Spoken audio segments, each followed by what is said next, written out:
ഹരേ രാമ രാമ രാമ ഹരേ ഹരേ, ഹരേ കൃഷ്ണ കൃഷ്ണ കൃഷ്ണ ഹരേ ഹരേ. ശ്രീരാമ കഥാദിനം 19.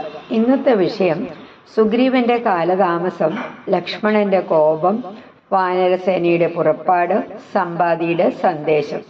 പ്രിയപ്പെട്ട ബന്ധുക്കളെ, ഇന്നലെ ബാലിവധവും സുഗ്രീവന്റെ പട്ടാഭിഷേകവും നാം കേട്ടു. മഴക്കാലം കഴിഞ്ഞാൽ സീതാന്വേഷണം ആരംഭിക്കാമെന്ന് സുഗ്രീവൻ വാക്ക് നൽകിയിരുന്നു. അങ്ങനെ മഴക്കാലം അവസാനിച്ചു. എന്നാൽ രാജ്യം ലഭിച്ചതിന്റെ ആനന്ദത്തിൽ സുഗ്രീവൻ തന്റെ വാഗ്ദാനം മറന്നു. രാജകാര്യങ്ങളിലും ആഘോഷങ്ങളിലും ഒഴുകി. പ്രസ്രവണ പർവ്വതത്തിൽ താമസിച്ചിരുന്ന ശ്രീരാമൻ സീതയെ ഓർത്ത് വ്യാകുലനായി.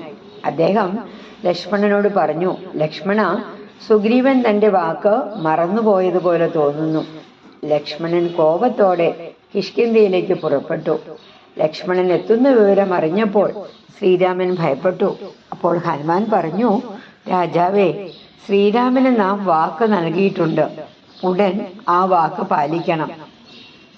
സുഗ്രീവന് തന്റെ തെറ്റ് മനസ്സിലായി. അദ്ദേഹം വിനയത്തോടെ ലക്ഷ്മണനോട് ക്ഷമ ചോദിച്ചു. ലക്ഷ്മണൻ അദ്ദേഹത്തെ ശ്രീരാമന്റെ അടുത്തേക്ക് കൂട്ടിക്കൊണ്ടുപോയി. ശ്രീരാമൻ സുഗ്രീവനെ സ്നേഹത്തോടെ സ്വീകരിച്ചു. സുഗ്രീവൻ ലോകത്തിന്റെ നാനാഭാഗത്തു നിന്നും ലക്ഷക്കണക്കിന് വാനര വീരന്മാരെ വിളിച്ചുകൂട്ടി. അങ്ങനെ അവരെ 4 ദിക്കുകളായി സീതയെ അന്വേഷിക്കാൻ അയച്ചു. തെക്കൻ ദിശയിലേക്കുള്ള സംഘത്തിന്റെ നേതൃത്വം അംഗദനായിരുന്നു. ആ സംഘത്തിൽ മഹാവീരനായ ഹനുമാൻ, ജ്ഞാനിയായ ജാംബവാൻ, നീലൻ, ദളൻ തുടങ്ങിയ പ്രമുഖ വാനരന്മാരും ഉണ്ടായിരുന്നു. പുറപ്പെടുന്നതിനു മുമ്പ് ശ്രീരാമൻ തന്റെ മുദ്രമോതിരം ഹനുമാനെ ഏൽപ്പിച്ചു. എന്നിട്ട് അദ്ദേഹം പറഞ്ഞു, ഹനുമാനെ, സീതയെ കണ്ടാൽ ഈ മോതിരം കാണിക്കുക. അത് കണ്ടാൽ ഞാൻ നിന്നെ അയച്ചതാണെന്ന് അവൾ തിരിച്ചറിയും. ഹനുമാൻ ഭക്തിയോടെ മോതിരം സ്വീകരിച്ച് തലയിൽ വെച്ചു. തെക്കോട്ട് യാത്ര ചെയ്ത വാനരന്മാർ മലകളും വനങ്ങളും സമുദ്രതീരങ്ങളും അന്വേഷിച്ചു. 1 മാസമായിട്ടും സീതയെ കണ്ടെത്താൻ കഴിഞ്ഞില്ല. അങ്ങനെ നിരാശരായ അവർ ഒരു മലമുകളിൽ ഇരിക്കുമ്പോൾ ചിറകുകൾ കരിഞ്ഞുപോയ ഒരു വൃദ്ധ കഴുകൻ അവരെ കണ്ടു.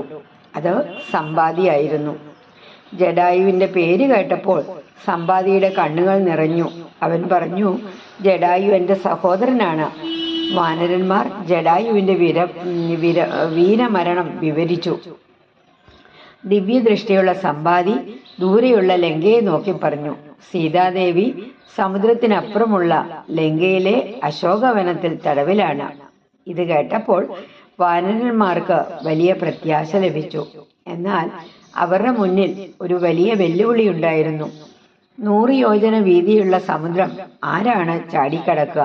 എല്ലാവരും പരസ്പരം നോക്കി. ജാംബവാന്റെ ദൃഷ്ടിയിൽ ഹനുമാനിൽ പതിഞ്ഞു.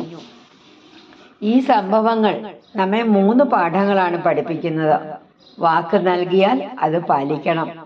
യഥാർത്ഥ സുഹൃത്ത് തെറ്റു ചൂണ്ടിക്കാണിക്കുകയും ശരിയായ വഴിയിലേക്ക് നയിക്കുകയും ചെയ്യും. നിരാശയുടെ അവസാനത്തിൽ ദൈവം പുതിയൊരു പ്രത്യാശയുടെ വാതിൽ തുറക്കും.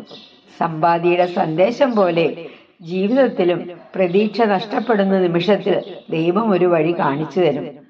അല്ലയോ ശ്രീരാമ, ഹേ ശ്രീരാമ, ഹനുമാനെ പോലെ നിന്റെ ദൗത്യം ഏറ്റെടുക്കാനുള്ള ഭക്തിയും ധൈര്യവും ഞങ്ങൾക്ക് നൽകണമേ. ജീവിതത്തിൽ പ്രതിസന്ധികളിൽ പ്രത്യാശ കൈവിടാതെ മുന്നോട്ടു പോകാൻ അനുഗ്രഹിക്കണമേ. ശ്രീരാമ ജയ് രാമ ജയ് ജയ് രാമ, ശ്രീരാമ ജയ് രാമ ജയ് ജയ് രാമ, ശ്രീരാമ ജയ് രാമ ജയ് ജയ് രാമ. നാളെ ജാംബവാൻ ഹനുമാനെ ശക്തി ഓർമ്മിപ്പിക്കുന്നു. ഹനുമാന്റെ വിശ്വരൂപം, മഹാസമുദ്ര ലംഘനം, അവ നമ്മൾക്ക് കേൾക്കാം. ഹരേ രാമ രാമ രാമ ഹരേ ഹരേ, ഹരേ കൃഷ്ണ കൃഷ്ണ കൃഷ്ണ ഹരേ ഹരേ. ശ്രീഹരേ നമഃ.